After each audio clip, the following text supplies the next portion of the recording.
नमस्कार दोस्तों, स्वागत है आपका सिंटेक्स स्टडी पॉइंट में। आज हम बौद्ध धर्म के बारे में पढ़ने वाले हैं और ये बौद्ध धर्म का पहला पार्ट है। धीरे धीरे सब कुछ इसमें कराया जाएगा और ये SSC TET C TET UP TET जो भी कुछ है हर एक कंपटीशन के लिए इम्पोर्टेंट है। और आगे हम शुरू करते हैं इसके ज़्यादा समय न लेते हुए। बौद्ध धर्म के बारे में, बौद्ध धर्म के प्रवर्तक थे गौतम बुद्ध, इनको सिद्धार्थ, तथागत, शाक्य मुनि भी कहते थे। जन्म उनका कपिलवस्तु में हुआ था, लुम्बिनी में 563 ईसा पूर्व में। माता महामाया थी, कोलिय वंश की। पालन पोषण प्रजापति गौतमी ने किया था। विवाह यशोधरा से हुआ था। यशोधरा को कई नामों से जाना जाता है, जैसे बिंबा, गोपा, भद्दकच्छना। पुत्र का नाम था राहुल। विवाह 16 वर्ष की उम्र में हुआ था।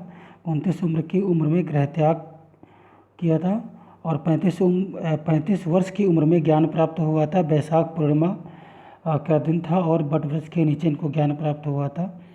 सारनाथ में 5 ब्राह्मण सन्यासियों को उपदेश दिया था, जिसको धर्म चक्र प्रवर्तन भी कहते हैं, धम्म चक्र प्रवर्तन भी कहते हैं।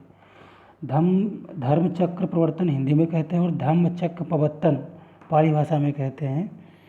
आनंद, उपाली, सारिपुत्र, मोदगलायन, देवदत्त इनके 5 शिष्य थे और ये 5 लोग थे जिनको उन्होंने उपदेश दिया था।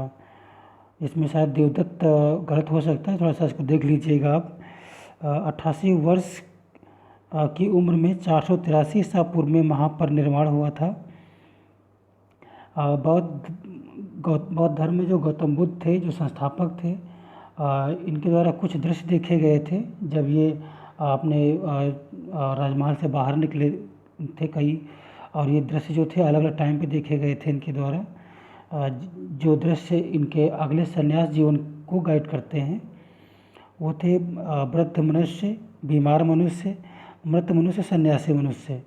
ठीक है, एक बूढ़ा आदमी था, एक बीमार आदमी था और दूसरा एक मृत आदमी था और फिर तीसरा सन्यासी था।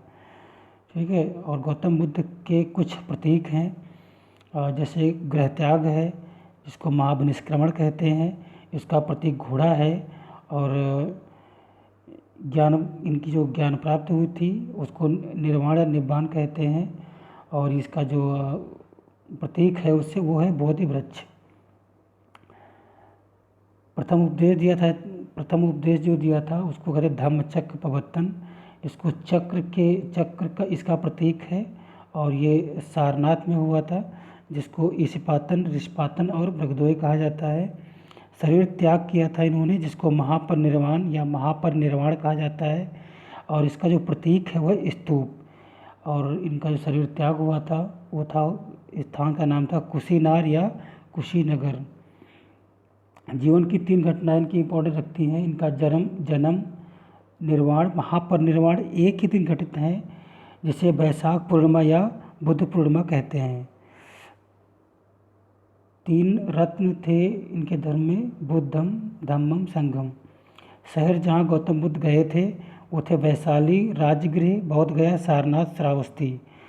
श्रावस्ती कौशल की राजधानी थी, जहाँ सबसे ज़्यादा उपदेश दिए थे गौतम बुद्ध जी ने, तो श्रावस्ती ध्यान में रखना है आपको। धर्मगुरु इनके थे अलार कलाम और रुद्रराम पुत्र।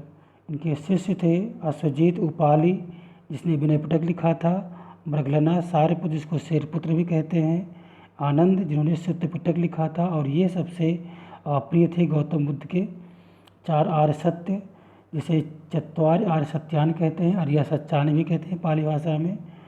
ये हैं संसार दुखमय है, दुख का कारण है, दुख का निवारण है, दुख का निवारण हेतु अष्टांगिक मार्ग, इसे गामिनी प्रतिपदा भी कहते हैं।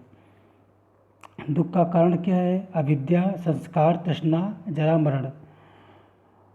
अष्टांगिक मार्ग हैं कुछ, जिसे सम्यक दृष्टि, सम्यक संकल्प, सम्यक वाणी, सम्यक कर्म, सम्यक आजीव, सम्यक प्रयास, सम्यक स्मृति, सम्यक समाधि। मन तथा चित्त की एकाग्रता को ही सम्यक समाधि कहते हैं। अगला पार्ट इसका आएगा बौद्ध संगीतियों का। अगर ये पार्ट आपको अच्छा लगा तो इसे लाइक, सब्सक्राइब और शेयर ज़रूर करें, और इसमें जो कोई कमी रह गई उसको आप ज़रूर लिखें। अगले वीडियो में आपकी सारी कंप्लेंट्स का सलूशन दिया जाएगा। थैंक यू, धन्यवाद। पढ़ते रहिए, समझते रहिए और भविष्य अपना उज्जवल कीजिए।